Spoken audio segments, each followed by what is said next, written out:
El día de hoy, Dios mediante, estaremos terminando el capítulo 5 del Evangelio de San Juan.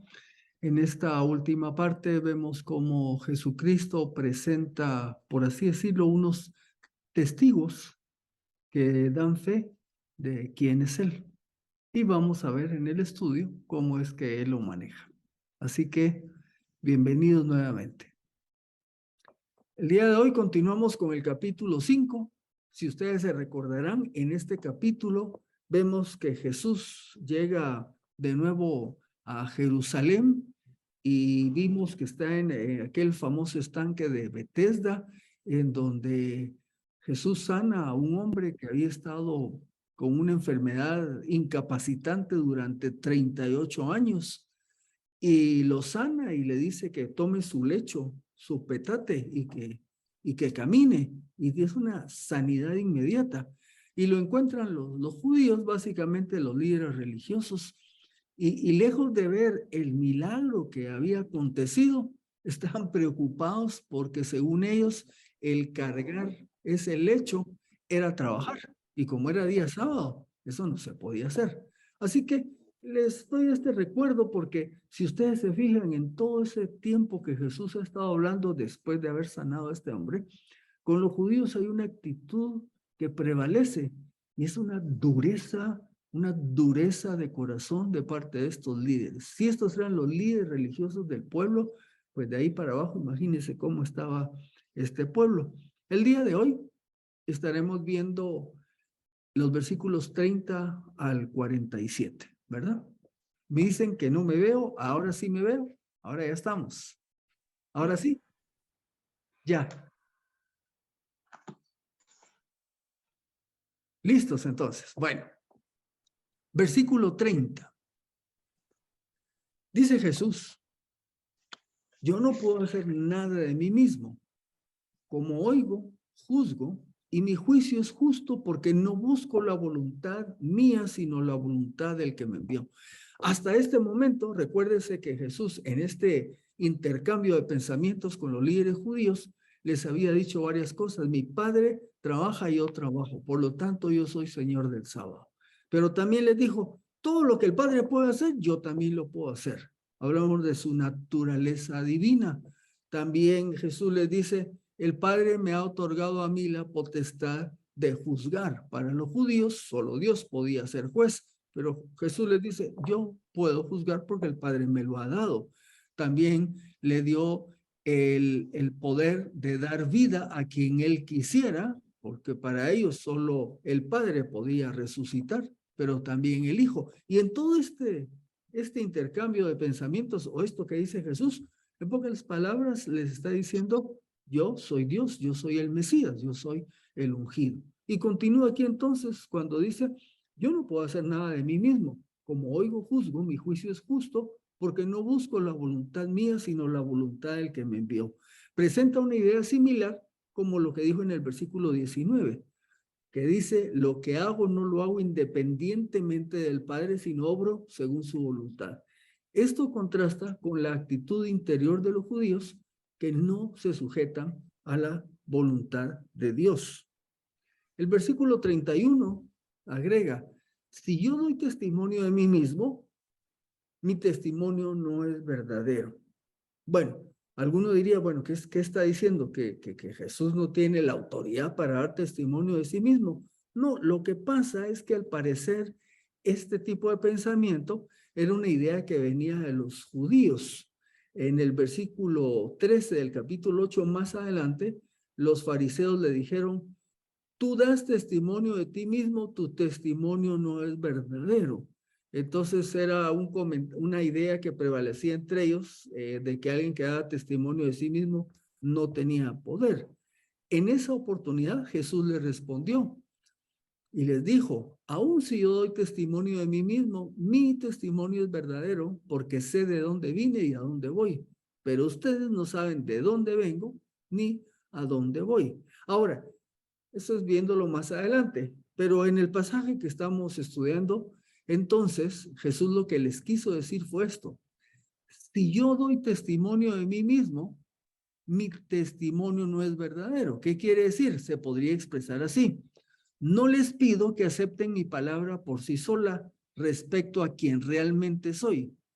Esto quiere decir que la veracidad de lo que ha expresado no descansa en su propio testimonio exclusivamente o solamente. O sea, en pocas palabras, cuando Jesús dice esto, es porque va a decir, no solo es mi testimonio, sino hay más. ¿Qué es eso más? Es lo que dice el versículo 32. El que da testimonio de mí es otro, y sé que el testimonio que da de mí es verdadero. Cuando leemos este versículo, la primera pregunta que uno le surge es, bueno, ¿quién es ese otro? Y como siempre, en pasajes de la Biblia, algunos tienen una opinión y otros tienen otra. La que yo encontré con los estudiosos más conservadores es que ese otro, por supuesto, es el Padre. Y por lo tanto, el testimonio del Padre es verdadero.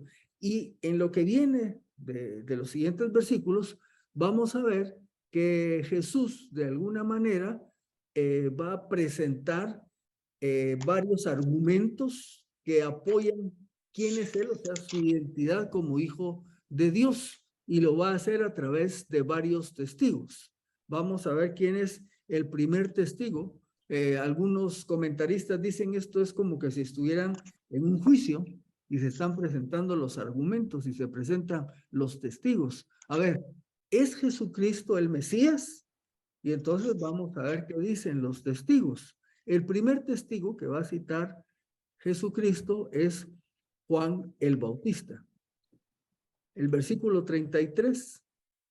Ustedes enviaron mensajeros a Juan y él ha dado testimonio de la verdad. O sea, el primer testigo que asevera que Jesús es el Mesías, pues es Juan el Bautista. ¿Cuál es la fuente de este testimonio de Juan el Bautista? Pues como dice aquí la presentación, es el Padre, porque fue escogido por el Padre. Lucas 15, Lucas 1, versículos 15 y 16, se refiere a Juan, porque él será grande delante del Señor. Esto es cuando es concebido Juan, allá con sus papás viejitos, ¿verdad? Y le dice, no beberá vino ni licor y será lleno del Espíritu Santo aún desde el vientre de su madre y hará volver a muchos de los israelitas al Señor su Dios. Y dice el versículo 17, él irá delante del Señor en el espíritu y poder de Elías y a los desobedientes a la actitud de los justos, a fin de preparar para el Señor un pueblo dispuesto. Bueno, luego en el Evangelio de Juan, nuevamente en el capítulo 1, que lo vimos, ¿cómo da testimonio este testigo, Juan el Bautista?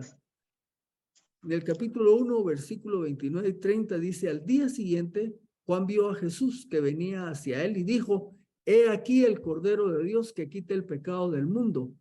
Este es aquel de quien dije, después de mí viene un hombre que ha llegado a ser antes de mí, porque era primero que yo.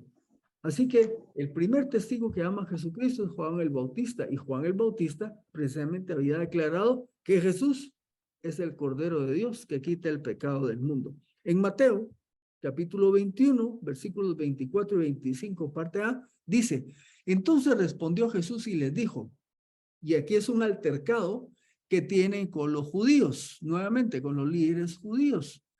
Yo también les haré una pregunta. Es que los judíos le habían dicho, ¿con qué autoridad haces lo que haces? Y entonces Jesús les dice, yo les voy a hacer una pregunta. Y si me responden, yo también les diré con qué autoridad hago estas cosas. Y la pregunta es, ¿de dónde era el bautismo de Juan? ¿Del cielo o de los hombres? La respuesta. Entonces ellos razonaban entre sí diciendo, si decimos del cielo, nos dirá, ¿por qué entonces no le creyeron? Y si decimos de los hombres, tememos al pueblo, porque todos tienen a Juan por profeta. Lo que estoy evidenciando aquí es que el liderazgo judío sabía del testimonio que había dado Juan, lo habían escuchado. Entonces tenían ese testimonio. Luego, versículo 34, Jesús dice, pero yo no recibo el testimonio de parte del hombre, más bien digo esto para que ustedes sean salvos. ¿Qué quiere decir con esto? Bueno, Jesús no necesita el testimonio humano para establecer su propia identidad, ya que esta, o sea, su identidad proviene del testimonio del Padre. Sin embargo, menciona a Juan el Bautista como testigo para afirmar su identidad en la mente de sus oyentes. Por esa razón cita a Juan, de tal manera que puedan creer en él, creer en Cristo y entonces así ser salvos. Así que nuevamente Jesucristo va a hablar un poco más de Juan Bautista en el versículo 35. Él era antorcha que ardía y alumbraba, y ustedes quisieron regocijarse por un poco en su luz. Él era, algunos interpretan que expresa Jesús esto en este tiempo pasado, porque posiblemente Juan Bautista ya estaba encarcelado para ese momento y quizás ya había muerto. Aclara que él no era la luz, sino era una antorcha que reflejaba la luz verdadera y alumbraba el camino hacia Jesús. Ese fue el ministerio que tuvo Juan el Bautista. Y ustedes, les dice, quisieron regocijarse por un poco en su luz.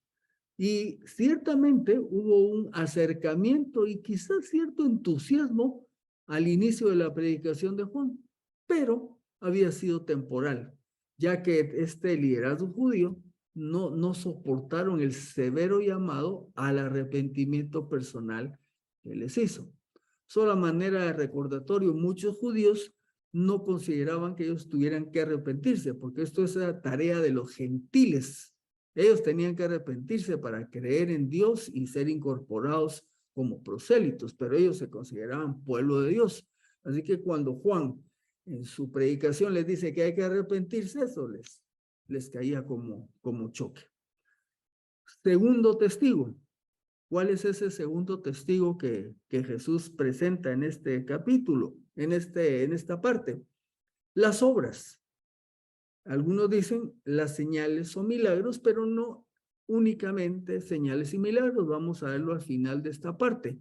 Pero este es otro testigo. Dice versículo 36. Pero yo tengo un testimonio mayor que el de Juan, porque las obras que el Padre me ha dado para cumplirlas, las mismas obras que hago dan testimonio de mí, de que el Padre me ha enviado. O sea, ellos se estaban resistiendo a creer que Jesús era el ungido. Y él les dice, bueno, ahí ya oyeron el testimonio de Juan. Ahora hay otro elemento y son las obras que he hecho. Las obras que Jesús hacía daban un testimonio poderoso de quién era. Ustedes se recuerdan el diálogo que tuvo con Nicodemo en Juan 3:2. Y Nicodemo le dijo, cuando vino Jesús de noche, Rabí, sabemos que has venido de Dios como maestro porque nadie puede hacer estas señales, entiéndase, milagros, que tú haces a menos que Dios esté con él. Entonces, las obras de Jesús, claro que daban testimonio de su origen. En el capítulo 7, versículo 37, dice, muchos del pueblo que creyeron en él y decían, cuando venga el Cristo, hará más señales que las que hizo este. Y más adelante, en el 11:47, dice, entonces los principales sacerdotes y los fariseos reunieron al Sanedrín y decían, ¿qué hacemos? Pues este hombre hace muchas señales.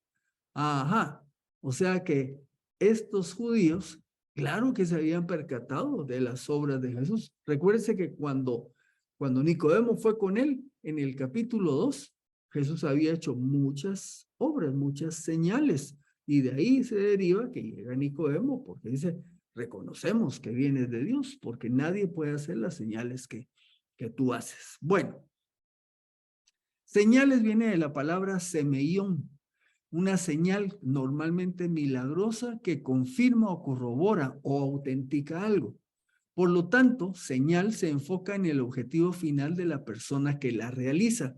Se utiliza docenas de veces en el Nuevo Testamento para referirse a algo que autentica el propósito eterno del Señor. Es decir, que señala aquello que ningún hombre es capaz de replicar y que nadie podrá atribuirse a sí mismo. En pocas palabras, el hecho de que Jesús hiciera estas señales autenticaba su mensaje, autenticaba lo que él decía. Y acuérdese, habían pasado 400 años desde que se cierra el canon del Antiguo Testamento hasta que viene Jesús, que el pueblo no miraba nada como lo que estaba viendo ahora con la presencia del Señor.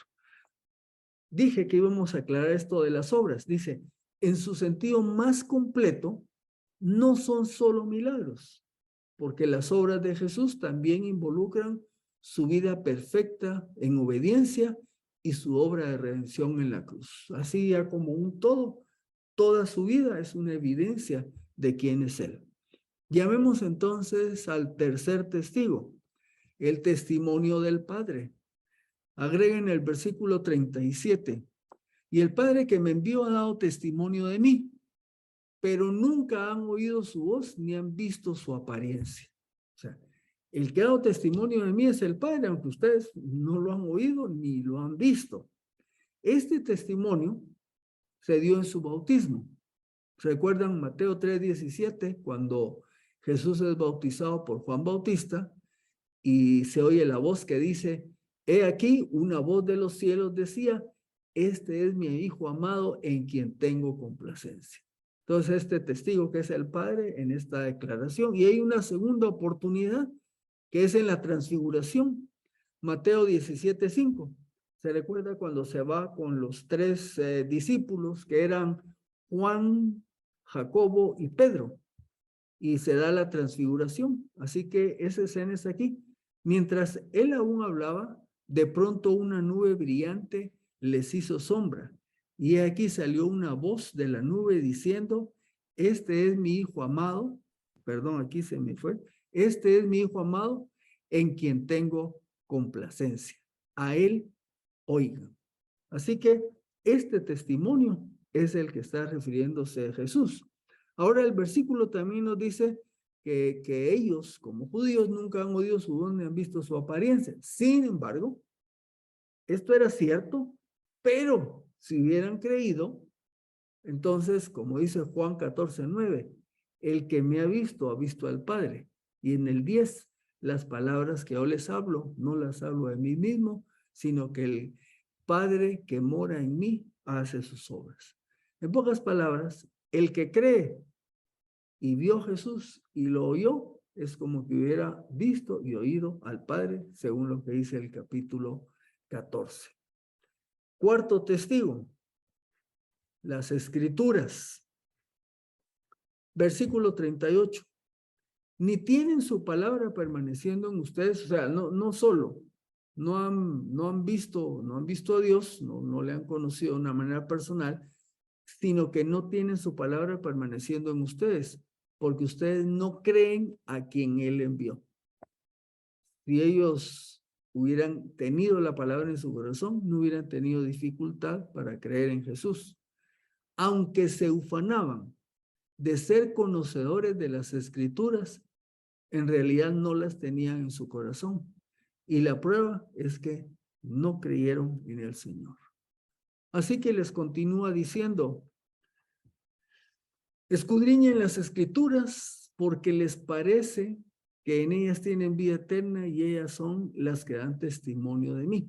Esta es la versión Reina Valera 2015 y algunas otras lo tienen así. El verbo escudriñen pareciera como que fuera un imperativo, pero en realidad el sentido más adecuado es que sea expresado en un tiempo presente. Así que les voy a poner otra versión para agarrar el significado. Más que una orden, recalca algo que ellos ya hacían, como dice la Nueva Traducción Viviente. Ustedes estudian las Escrituras a fondo porque piensan que ellas les dan vida eterna. O sea, ese es el sentido del pasaje cuando Jesús le dice, ustedes escudriñan, ¿verdad? Las Escrituras. Ahora, ¿qué les pasó? Se extraviaron al no darse cuenta o no querer aceptar que las Escrituras dan testimonio de Jesús. Quizás tuvieron este problema porque su enfoque era salvarse por su propio esfuerzo, lo que no les permitió ver la gracia de Dios.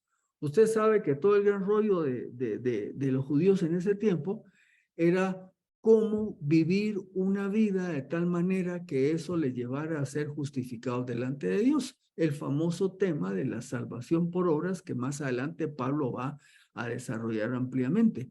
Ellos estaban enfocados en ese tipo de vida. ¿Cómo me salvo? Y por estar con ese tipo de anteojos leyendo el Antiguo Testamento, no pudieron ver la gracia de Dios que está presentada en todas sus páginas. Versículo 40. Si ustedes no quieren venir a mí para que tengan vida, con su vista puesta en la salvación por obras, cerraron su corazón para tener vida.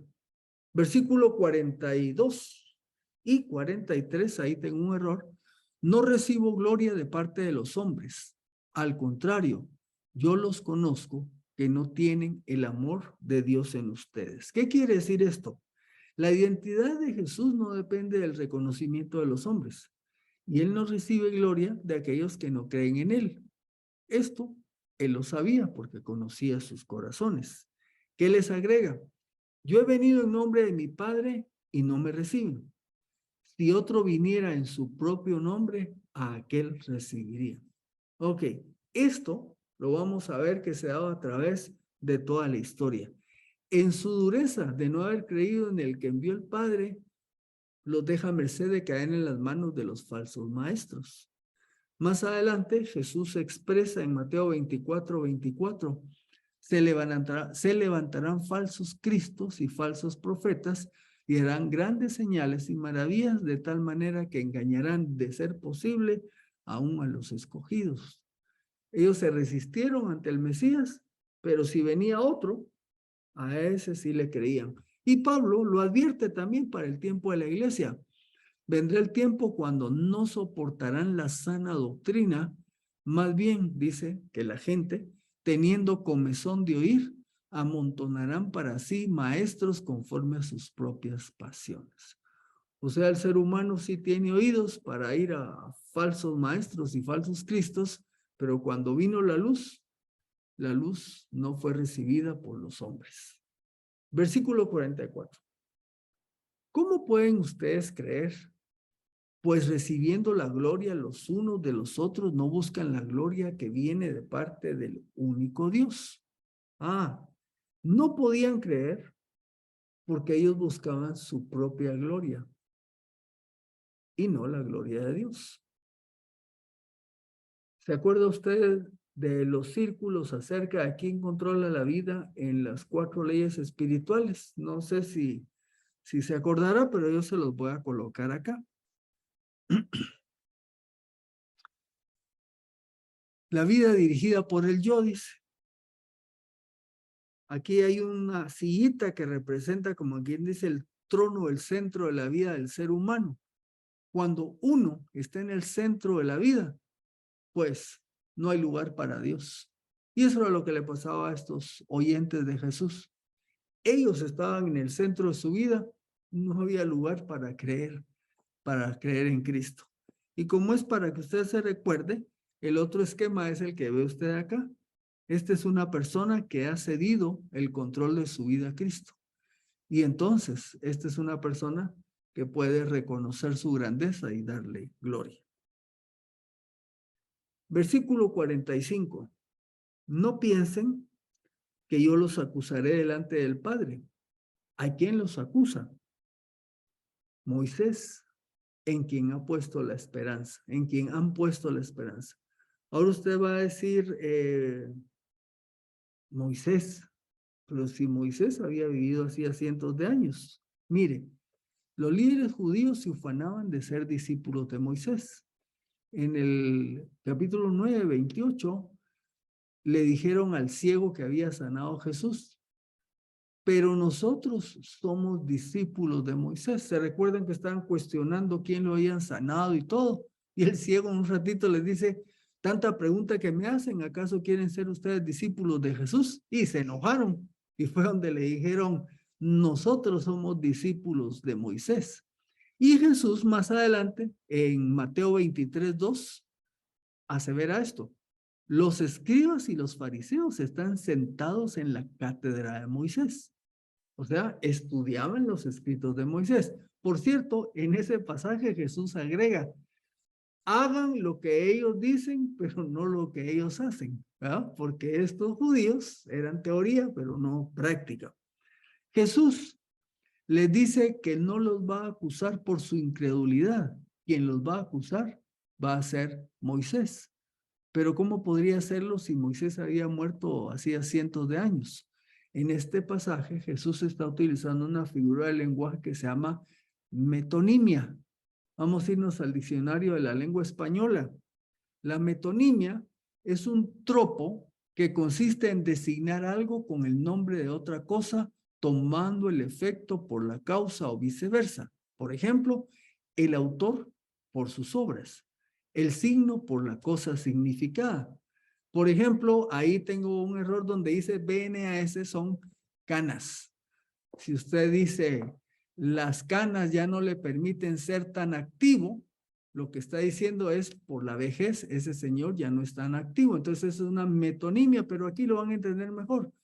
Leer a Virgilio, que era un poeta antiguo, se dice, bueno, es que tú lees a Virgilio. Y lo que está diciendo es, tú lees las obras de Virgilio. O como dice, el laurel por la gloria, ¿verdad? Se ganó los laureles después de esa competencia, ¿verdad? Bueno, este pasaje tiene una metonimia. Cuando él dice que quien los va a acusar es Moisés, se refiere a los escritos, se refiere a la palabra. Solo para cerrar este paréntesis cultural, como dice que la metonimia es un tropo, veamos que es un tropo. Un tropo es una palabra que tiene un sentido distinto del que propiamente le corresponde, pero tiene alguna conexión, correspondencia o semejanza. ¿Qué otros tropos hay? La metáfora, la sinécdoque y la metonimia. Como hoy no es clase de lenguaje, pues solo nos quedamos acá. Cuando dice que Moisés los va a acusar, se está refiriendo a lo que la palabra enseña. Versículo 46-47. Porque si ustedes creyeran a Moisés, me creerían a mí, pues él escribió de mí. Pero si no creen a sus escritos, ¿cómo van a creer a mis palabras? Aunque se llamaban discípulos de Moisés, en realidad no habían creído las palabras de Moisés, que eran las palabras de Dios. Por lo tanto, tampoco pudieron creer las palabras de Jesús. Vea este pasaje. Y comenzando desde Moisés y todos los profetas, les interpretaba en todas las escrituras lo que decían de él, de Cristo. ¿Dónde está esto? Con aquellos dos discípulos camino a Emaús, que al principio no lo reconocen. Y entonces ahí está ese pasaje en ese diálogo con esos discípulos donde dice que desde Moisés a los profetas, o sea, los escritos del Antiguo Testamento, les empezó a enseñar y les interpretó las escrituras que era lo que decían acerca de Jesucristo. Esto es para rematar el hecho de que Jesucristo está presente en el Antiguo Testamento y ellos deberían de haberlo visto y no lo vieron. Así que, para finalizar esta noche, solo recordemos que la vida cristiana, dijimos la semana pasada de aquellas tres palabras que eran notitia, ascensión y fiducia. Fiducia es confianza, es la plena fe, entrega y compromiso hacia el Señor Jesús. Agrego esta semana, esto es vivir la vida diaria según las enseñanzas de Jesús. El gran problema de estos judíos, la dureza de su corazón. Tuvieron frente a sí al Mesías y no pudieron reconocerlo, no pudieron caer ante sus pies.